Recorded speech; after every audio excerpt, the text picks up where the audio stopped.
रमन ने इशिता को गोली मार दी और इस पूरे हादसे से शगुन नहीं बल्कि सिम्मी के चेहरे पर खुशी साफ दिखाई देती है। लेकिन उससे पहले अगर आप ऐसे ही टीवी सीरियल अपडेट सबसे पहले पाना चाहते हैं तो वीडियो को लाइक करें और चैनल को सब्सक्राइब करना बिल्कुल न भूलें। कहानी में बड़ा मोड़ तब आता है जब इशिता रमन की गाड़ी का पीछा करती हुई वहां पहुंचती है जहां रैना उसका सामना करती है। रैना रमन को उकसाते हुए कहती है कि वह कभी बच्चों को नहीं खो सकता, इसलिए आखिरकार उसे सामने आना ही पड़ा। इस पर रमन गुस्से में कहता है कि वह रैना के पति को नहीं बल्कि रैना को ही खत्म कर देगा, क्योंकि वही सारी परेशानियों की जड़ है। रैना उसे चुनौती देती है कि अगर हिम्मत है तो गोली चलाकर दिखाए। तभी इशिता बीच में आकर रमन को रोकने की कोशिश करती है और समझाती है कि वह ऐसा कोई कदम न उठाए, लेकिन हालात अचानक पलट जाते हैं। जैसे ही गोली चलती है, इशिता बीच में आ जाती है और गोली उसे लग जाती है। हालांकि सभी को लगता है कि रमन ने गोली चलाई है, लेकिन असलियत यह होती है कि गोली सिम्मी चलाती है, जिसे कोई देख नहीं पाता।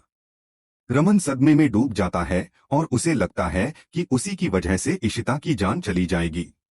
दूसरी ओर सिम्मी अपने प्लान पर खुश होती है और सोचती है कि किसी भी तरह बंदूक पर रमन के फिंगरप्रिंट आ जाएं ताकि पूरा इल्जाम उसी पर लगे।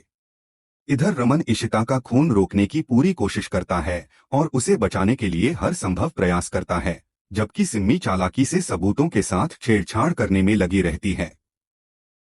रमन इशिता को अस्पताल ले जाना चाहता है, लेकिन पता चलता है कि गाड़ी की चाबी गायब है।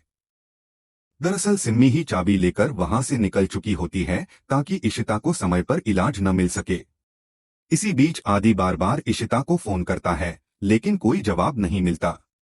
जब वह मौके पर पहुंचता है तो रमन और इशिता की गाड़ी देखकर घबरा जाता है। कुछ ही देर बाद वह रमन को इशिता के लिए मदद मांगते हुए देख लेता है। रमन टूट चुका होता है और बार बार यही कहता है कि उसने इशिता को मार दिया। आदि और रोमी उसे समझाते हैं कि पहले इशिता को अस्पताल पहुंचाना जरूरी है, बाकी बातें बाद में होंगी।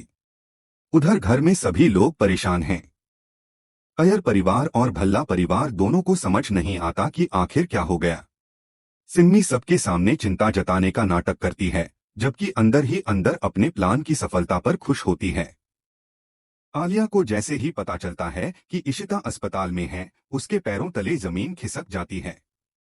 दूसरी ओर परम भी सिम्मी से कहता है कि अस्पताल जाना पड़ेगा ताकि किसी को उन पर शक न हो। अस्पताल पहुंचने के बाद रमन लगातार खुद को दोषी मानता रहता है और बार बार कहता है कि उसने ही इशिता को गोली मारी है।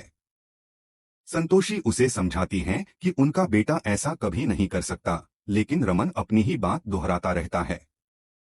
दूसरी तरफ सिम्मी परम से कबूल करती है कि गोली उसी ने चलाई थी और उसने पूरी साजिश सोच समझकर रची है ताकि रमन जेल चला जाए।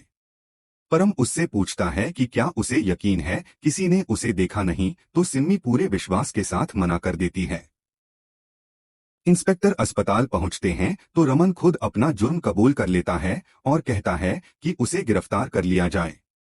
लेकिन आदि, रोमी और परिवार के बाकी लोग बार बार कहते हैं कि रमन सदमे में है और जो भी बोल रहा है वह सच नहीं है। तभी फॉरेंसिक रिपोर्ट आती है जिसमें पता